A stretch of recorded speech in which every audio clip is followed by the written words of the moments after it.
안녕하세요. 반갑습니다. 제54회 TAT 2급 실무 이론 평가 1번 문제풀이 시작하도록 하겠습니다. 자산에 대한 설명 중에서 옳지 않은 것 찾는 문제가 되겠습니다. 자산으로 인식하기 위해서는 당의 자산에 미래 경제적 효익이 내재되어 있어야지 된다. 자, 2번 자산의 존재를 판단하기 위해서 물리적 형태가 필수적인 것은 아니다. 맞죠? 물리적 형태가 없으면 무형자산이 될 수도 있죠. 3번 자산의 정의를 충족하기 위해서는 반드시 법적 권리를 보유하여야 인식할 수 있다. 자, 이 부분이 틀렸습니다. 반드시는 아니에요. 경우에 따라서는 법적 권리를 보유하지 않아도 자산으로 인식할 수가 있습니다. 대표적인 예가 무형자산이 해당이 되는 부분들이 있고요. 4번 자산은 과거 사건의 결과 기업이 통제하고 있고 미래 경제적 효익이 기업에 유입될 것으로 기대되는 자원을 자산이라고 보고 있기 때문에 일단 틀린 건 3번으로 가셔야 되겠습니다. 경우에 따라서는 법적 권리가 없어도 자산의 정의를 충족할 수가 있다. 2번 다음은 항공의 12월 중 상품 매매 자료입니다. 재고자산의 평가 방법을 선입선출법으로 적용했을 경우 매출 원가, 매출 총이익은 각각 얼마인가 라고 했습니다. 자, 먼저 매출 원가를 구하셔야 되겠습니다. 매출 원가는 12월 9일 날 상품 매출 150개가 있었고요. 방법은 선입선출법으로다가 계산하도록 했었어요. 그러면서 매출 원가를 구하실 때 100개 곱하기 1000원씩 거기다가 50개 곱하기 1200 이렇게 구해주시면요. 전체 150개 거에 매출 원가를 구하실 수가 있겠다. 자, 먼저는 요거 계산해 보시면 10만원 나올 것이고요. 자, 6만원 나옵니다. 그래서 16만원이 되겠습니다. 답은 2번 아니면 일단 3번이 되겠군요. 그런 다음에 매출 총이익. 매출 총이익은요. 매출이 150개 였었고 4,000원씩 계산을 해보시면요. 매출액을 먼저 구해 주신 다음에 150개 곱하기 4,000원 해서 60만원이에요. 그런 상태에서 마이너스 16만원 하고 빼주시면요. 답이 얼마나 나왔다? 44만원 나오는군요. 정답은 2번 되겠습니다. 2번. 그래서 매출에서 원가를 빼주신다. 정답은 2번이다. 라고 보시면 되겠습니다. 다음 자료에 의해서 항공이 2022년 1월 1일부터 기계장치 처분 시점까지 인식을 해야 될 감가상각비가 얼마냐라고 했어요. 항공이 보유하고 있는 기계장치의 2021년 말 장부 금액은 180만 원이고요. 180만 원. 2022년 8월 1일자에 190만 원에 처분을 하면서 20만 원만큼 처분 이익이 발생했어요. 그러면 190에서 20만큼을 따건이 빼주시게 되면은 요 2022년 8월 1일자 장부 금액이 나와요. 장부 금액이 170이었다 라고 하는 얘기가 되겠죠. 그러면은 이 차이 나는 만큼 10만원만큼이 바로 2021년도 1월 1일부터 2022년도 8월 1일까지 7개월분에 대한 감가상각비가 되겠습니다. 정답은 2번이 되겠습니다. 2번. 4번 문제에서는 당기순이익을 증가시키는 결산정리사항 아닌 것이라고 했어요. 1번 같은 경우는 전액 비용으로 처리했던 보험료 중에서 선급분 계산 그랬기 때문에 선급비용 차변에 대변에는 보험료 이런 식의 결산 분계가 만들어지겠죠. 이렇게 되면은 딱 봐도 비용이었던 보험료를 차변에 있던 보험료를 자, 빼버립니다. 그러면은 보험료가 어떻게 됐어요? 줄어들었습니다. 그렇죠. 차변에 있던 보험료가 대변으로 감으로써 비용이 줄어들면 이익이 늘어나겠죠. 이익을 증가시킵니다. 그래서 이거는 증가되는 거 맞고요. 전액 수익으로 인식한 이자 수익 중에서 선수분 있다. 그러면 이것 또한 선수면은 대변 쪽이지요. 해서 선수. 수익이 될 테고 차변 쪽에는 이자 수익 이렇게 계상을 했겠지요. 그렇다고 한다면 이자 수익은 원래 대변에 있던 거 아니겠습니까? 수익은 그랬는데 이 수익을 차변 쪽으로 빼버렸기 때문에 요거는 오히려 이익을 증가시켜 주는 게 아니고요. 이렇게 줄여주는 거지요. 이자 수익을 빼버렸기 때문에 정답은 2번이 되겠군요. 3번도 한번 볼까요? 그래서 미수라고 하는 분, 그래서 임대료 미수분, 그러면 미수는 차변이지요. 그래서 미수 수익 이렇게 결산 시 분개하시고 대변에 그 수익이 어떤 수익이냐, 임대료 이렇게 하실 거 아니겠습니까? 그럼 임대료라고 하는 수익이 늘어납니다. 결국 수익이 늘어나면 이익도 늘어나는 결과를 가져올 것이고요. 그 다음입니다. 4번 전액 비용으로 처리했던 소모품 B 중에서 소모품 미사용이 있어요. 그럴 때의 분계는 차변에 소모품, 대변에는 소모품 B가 되겠습니다. 이 경우도 전액 비용으로 처리했던 것 중에 비용을 빼버린다. 그럼 비용이 줄어들면 이익은 늘어나는 구조를 가져오기 때문에 이것 또한 이익이 늘어나는 것이지요. 정답은 2번이다 라고 보실 수가 있겠습니다. 한공은 2022년 1월 1일 액면금액 100만원, 액면이자율 5%, 만기 3년 이자는 매년 말에 지급하는 조건으로 사채를 발행했습니다. 발행 시점의 사채 유자율과 유효 이자율은 6%로 동일하며 발행가액은 97만 4천 원입니다. 2022년 말 손익계산서상의 사채 관련 이자 비용이 얼마인가 라고 물어봤습니다. 정답은 바로 구하실 수가 있죠. 이렇게 발행가액 곱하기 유효 이자율 딱 거니 곱하시면은 이자 비용이 바로 나오기 때문에 금액은 3번이다. 너무 계산이 빨랐나요? 자, 일단 정답은 그렇게 가는 것이지만 자, 이유를 한번 말해 볼까요?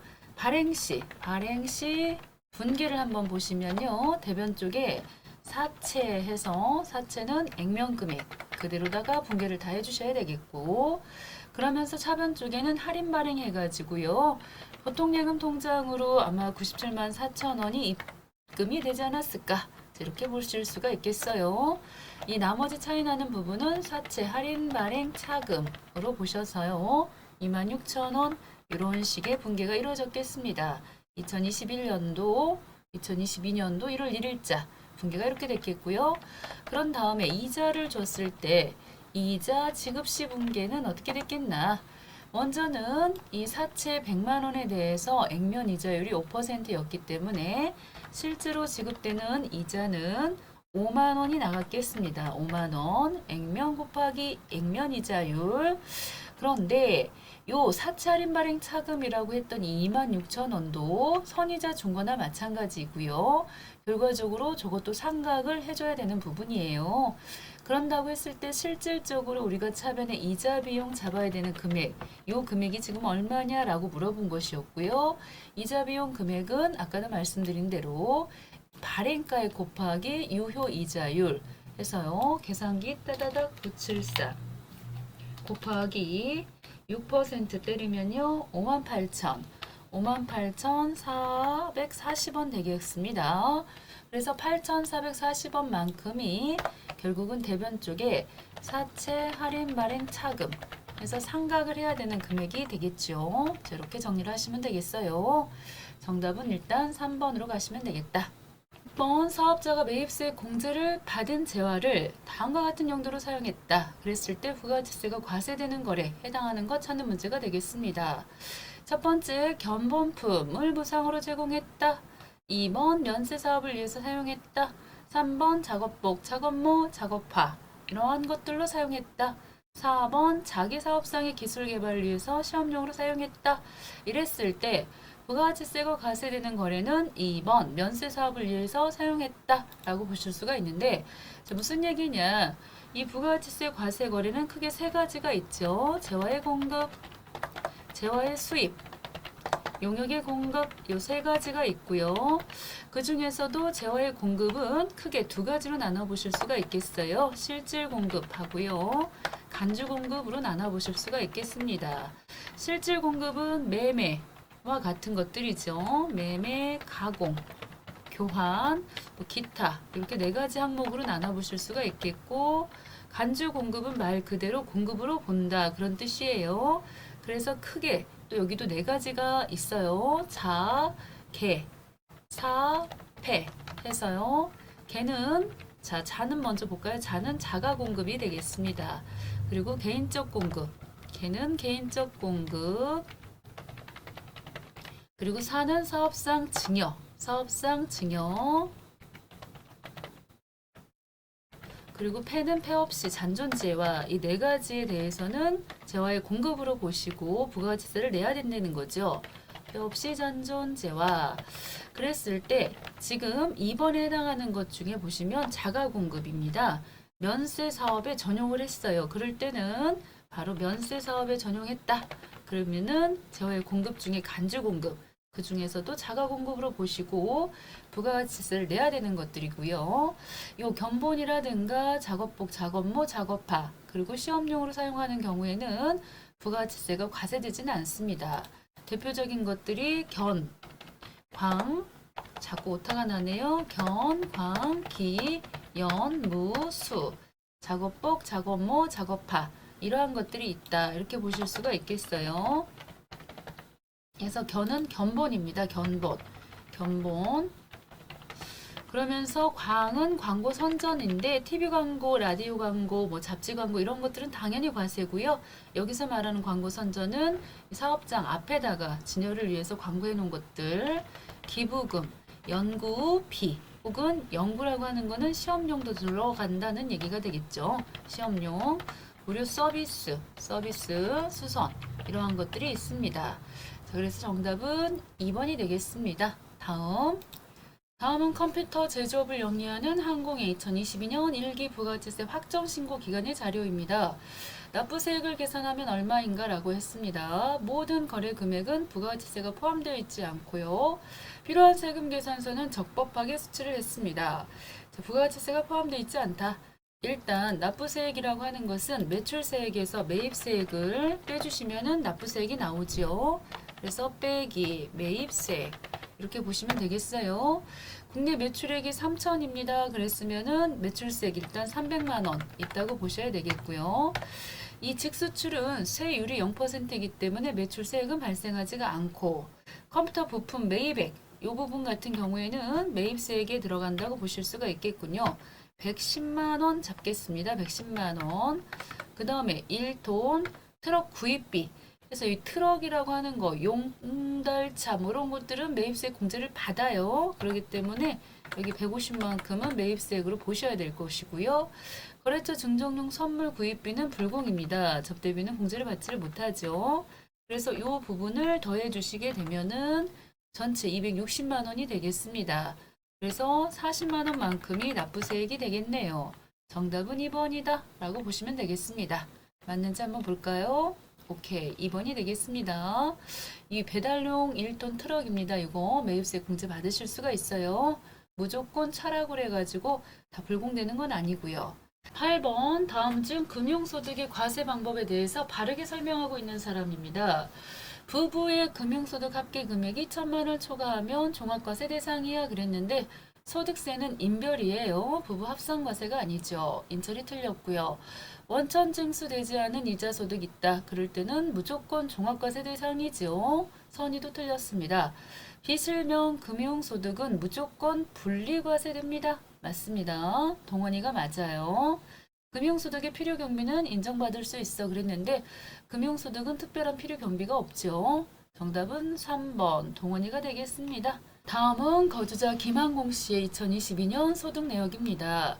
이를 토대로 김한공 씨의 종합소득과세 대상 소득금액 계산하면 얼마인가 라고 물어봤어요. 논밭을 작물 생산에 이용하게 함으로써 발생하는 총 소액 금액. 이때 논과 밭을 이용해서 수입이 발생한 부분은 비과세 처리가 됩니다. 비과세. 이건 해당이 안 되고요. 건물을 임대하고 임대를 받은 소득이 있다. 이런 것들은 부동산 임대소득이 될 텐데 요 중에 필요경비가 1,400이 있었으면 1,000만 원만큼. 그래서 1,000만 원만큼은 요 종합소득 과세 대상 소득이 되는 것이고요.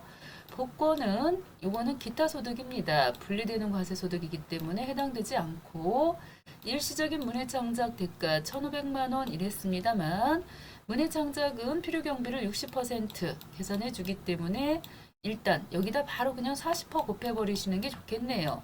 40%를 바로 곱해 주셔가지고 금액이 600만 원 나왔네요. 600. 그래서 답은 1,600만 원 1번 되겠습니다.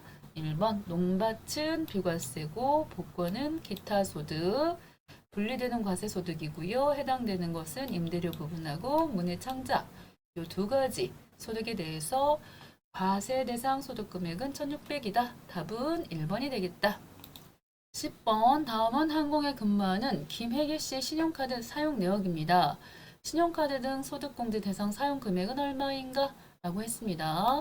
신용카드 부분에 있어서 이런 아파트 관리비라든가 세금하고 관련된 부분들은 다 공제가 안 돼요.